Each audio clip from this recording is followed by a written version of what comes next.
Hey everybody, what's going on? We have two cameras going on at the same time here, so this is going to be outstanding. I'm here doing my Ask the Coach series for the Phoenician Classic. I decided to dig in the crates. I had to dig in the crates, and it was an absolute honor to get this guy to do this interview for me. Stopped in on Darryl Daniels, Beyond Bodies. Darryl has forgotten more than I could ever learn. All right, he has been doing this for years. All right, so it's always great to be able to reach back and grab some of that wisdom, and he has tons of wisdom that he's going to hit us with. The typical question there I would ask is like, you know, we're 16 weeks out from a show. What are like your top 3 to 5 things that you would have a competitor that you think a competitor should start to take care of or start to, you know, do for the contest prep? But I got a feeling this is going to go off the rails. So it's whatever you want to talk about. All right, well, I just want to say right here, man. Dude, right here is my brother, man. One of the very few people I have a tremendous amount of respect for in this industry. This guy right here has put in his time. He's done his work, and you know, he walks his talk, and that's absolutely huge. Yeah, so my perspective on the whole competing thing now is a little bit different. And again, because I come from an era where I started competing in the 1980s, and competing in the 1980s, there was bodybuilding. Yeah. And you know, there was men's bodybuilding. So I mean, it was a whole different deal. And you know, the whole reason for competing and you know, the culture behind it and everything was really different. And actually then, Chris, it was a subculture. Okay. You know, now competing has kind of become mainstream. I mean, you know, everybody knows somebody that's competing, and oh yeah, they compete and they compete. But you know, watching it go from being really a subculture, where I can remember, you know, in the 1980s, you know, me and my training partner getting done training and, you know, going over to the mall to go to the food court, get some food, and people literally laughing at us when we walk by. It's come a long way. Yeah. Because now everybody wants to have that look. Yeah. So, you know, then we were freaks. Yeah. But so, you know, when I look at competitors now, and, you know, I work with very few competitors, you know, myself now, just a couple a year. But one of the first things I ask a competitor when they come to me 16 weeks out is, number one, why do you want to compete? You know, and you know, I tell them, hey, do some soul searching about, you know, why you're really doing this. You know, I'm not from the philosophy that you just jump up and compete because you just want to be on stage. It's just something you want to do. You know, you did a transformation, now you want to compete. You know, which I understand that. And there's some people that have done great transformations that have become, you know, great competitors. I actually know someone that did a transformation, did 2 shows and became a pro. Wow. That's an anomaly. Yeah, that's an anomaly. Okay, yeah. But that same person doesn't compete anymore. Right. So, again, I really would say do some soul searching, find out why you want to do it.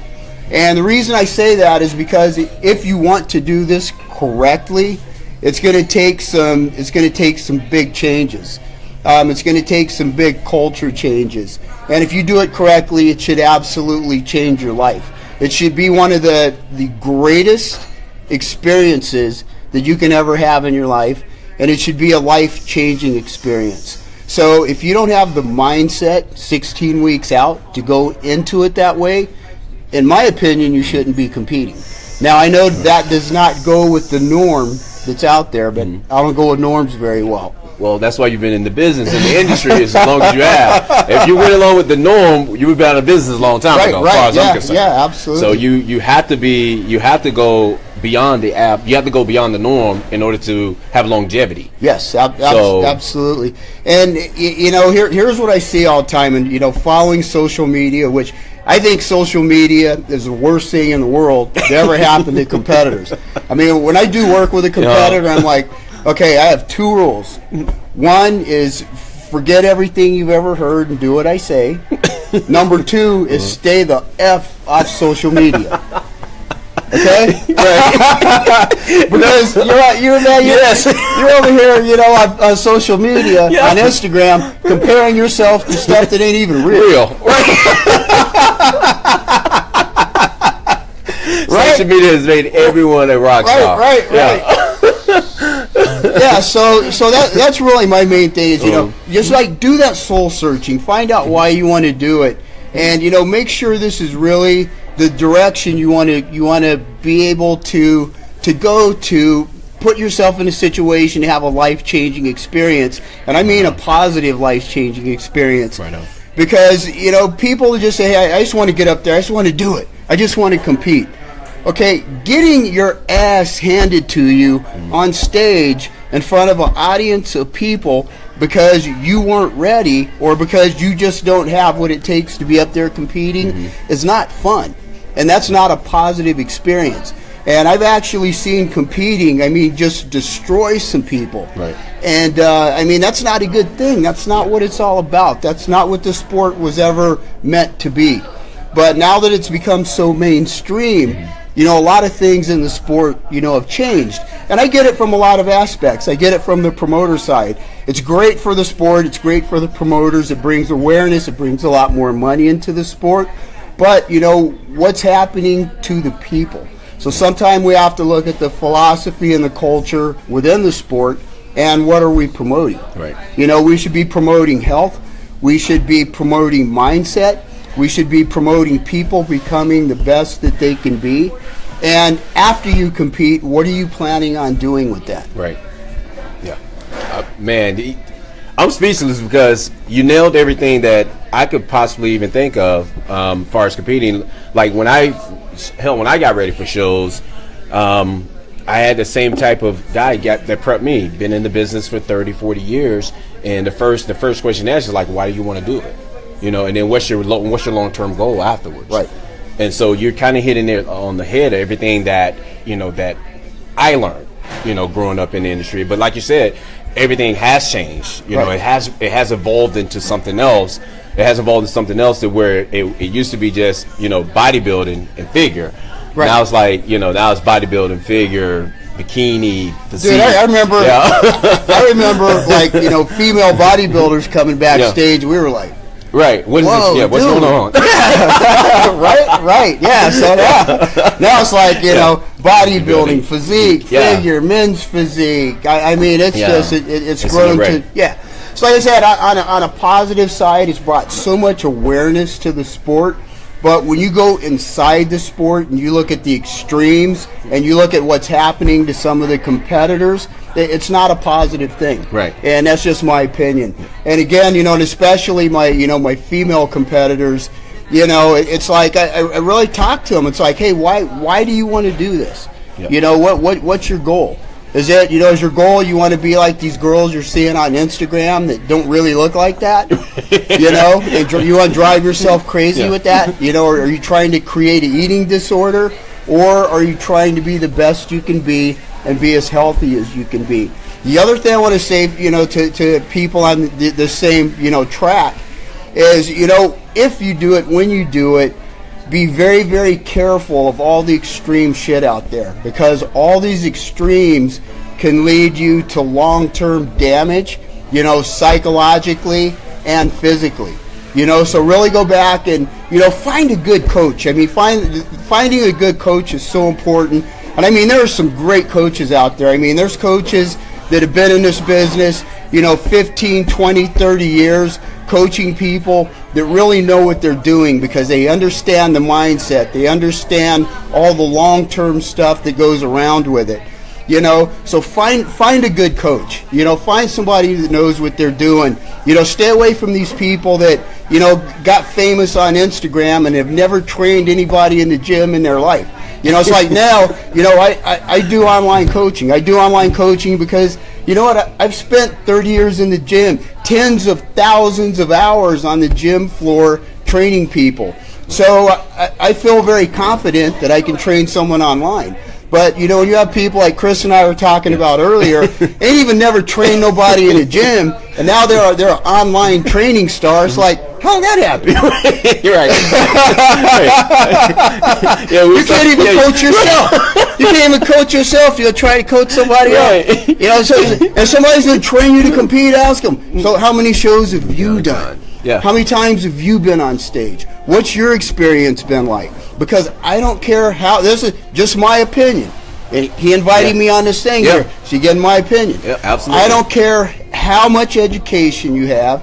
I don't care how many certifications you have. If you have never experienced what it takes to get on stage, you are in no position to take another person there. That's just my opinion. My opinion. No, I mean, before there was a mass increase of like increasing your education level and things like that, the only thing that, you know, you guys had to go off of was experience. Right. But experience is also the greatest teacher, because experience can teach you how you're going to emotionally feel during contest prep, you know, after contest prep, before contest prep. Experience, a book can't teach you that. Only experience can teach you that. So as far as what you just said, that's nail in the coffin for me. You know, experience is always the greatest teacher.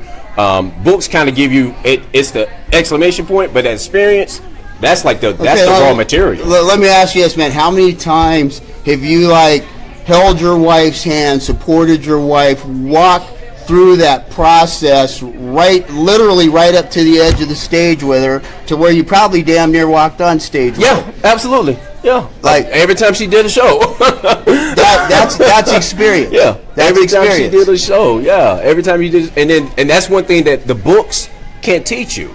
You know, the books can't describe all those emotions and feelings that's going into the process of walking a competitor or walking somebody you prep for a show to get ready to go on stage. You know, the last minute hiccups. A book can't prep you for last minute stuff. You know, that stuff comes with experience. Well, and everyone is a unique individual, and everyone is going to have unique things happen, you know, peak week. Yeah. You know, there's no by the book. I mean, I've had so many trainers contact me, and it's like, man, I want you, you know, mentor me, teach you what you do, man. Can you write it down? Can you show me? I've had people, it's like, hey, can you write a book on contest prep? Like, there is no book on contest prep. Because for the exact same person, it's going to be a whole different deal their next show. Yeah, absolutely. You know, and they'll be like, oh, this is what we did last time. It's like, so? It ain't going to work this time. You gotta, and that's so funny you say that, because I was talking with someone else, and it was like, well, this is what I did last time. And I was like, well, I'm like, well, the way you train is different than what you were training last time. Right. The way you eat is different than what you were doing last time. You have a completely different body because you got a whole nother year of experience of lifting on that body. Right. It's not the same body we're playing with. So you can't. Yeah, it's like you could. It's almost like you could take some of it, but you can't take all of it. Right. You know, something's changing, so you have to change along with that body. Well, and I have prep coaches from time to time will call me peak week with a client like, oh man, this is what's going on. What's going on? What do I do? I'm just like, okay, bam, bam, bam, bam, bam. They're like, how'd you do that? I'm like, I don't know. It just came out. Right. 30 years experience. It's like, because for the last 30 years, I've seen this 52 times. Right. Nailed it. So I guess the point of that is get a trainer with experience. Right. Don't do this on your own. Don't read the magazine to think you're going to take yourself on stage. And, you know, do everything 100%.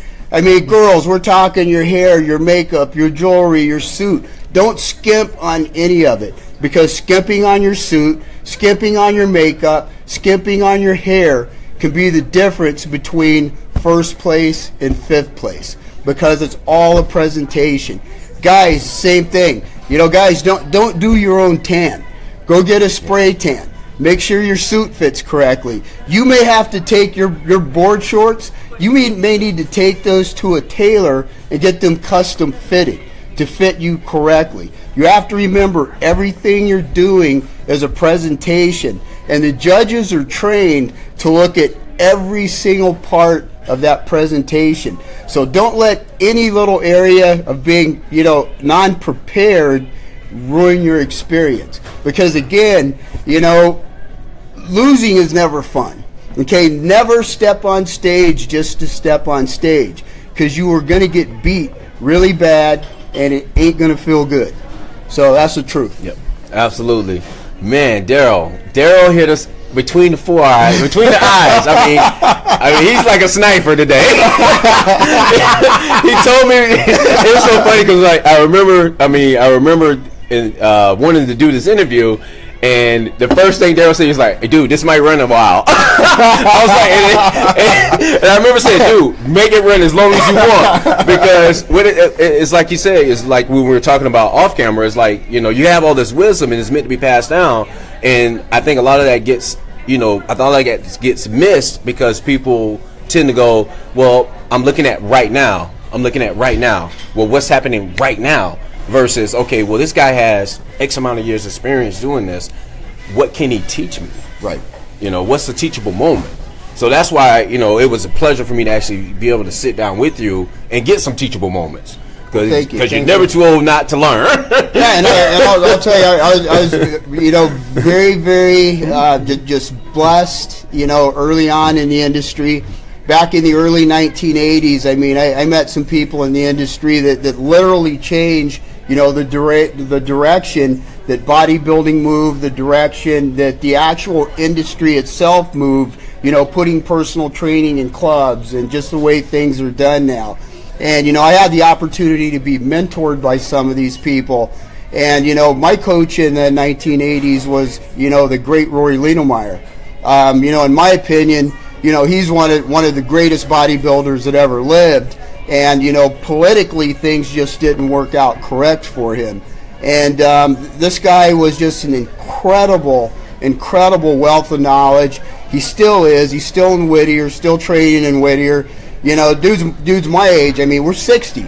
And guy looks absolutely incredible.